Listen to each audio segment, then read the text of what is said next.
It's only a cow. Actually, Gordon should be concerned. In July 2015, a Southeastern service between Ashford and Canterbury hit a herd of cows near Chilham and derailed. 2 coaches off the tracks. No one was hurt, unless you count the cows, but it turns out our bovine friends occasionally are a problem.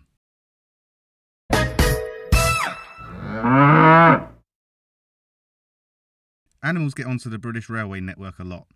Network Rail's most recent figures log over 1,400 incursions a year. Sheep, deer, horses, dogs, the occasional swan, and at least 1 tortoise. Most of them just cause a short delay and nothing more. Cows are different. When a cow gets onto the line, it tends to stay there. In 2022, a 10-carriage Greater Anglia service to Clacton hit a small herd near Thorpe-le-Soken and came off the rails. 4 cows, about 100 passengers, no injuries, line blocked until nearly midnight. In 2012, a cross-country train near Oxford ran into roughly a dozen cows at speed. That one didn't derail, but the passengers on board probably have not forgotten about it. And these are just the ones that made the news.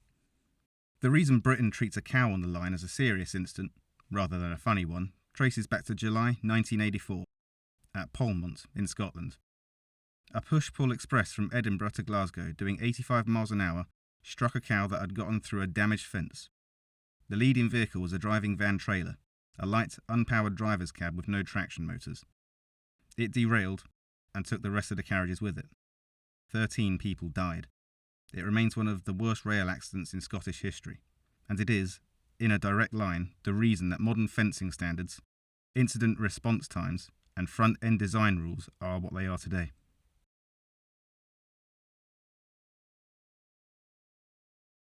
Which brings us to the obvious question. Where's your cowcatcher ears?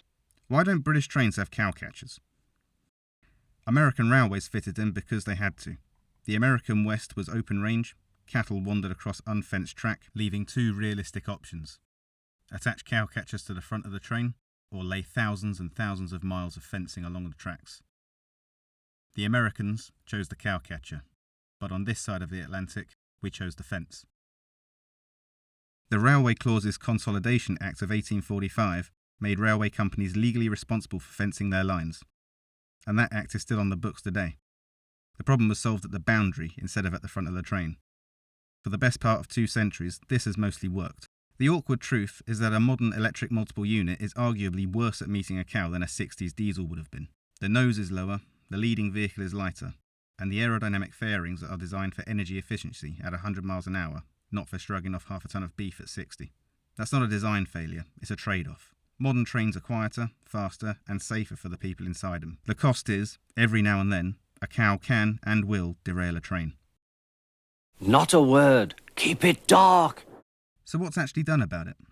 Better fencing, mostly. Faster reporting, so an incursion gets to a signaller in minutes rather than whenever the driver can find a phone. Driver training on how to brake for livestock without causing a worse problem further down the line, and a genuinely alarming amount of money spent every year on maintaining thousands of miles of lineside boundary that hardly anyone will ever see. It isn't a heroic solution, and it doesn't make for good television.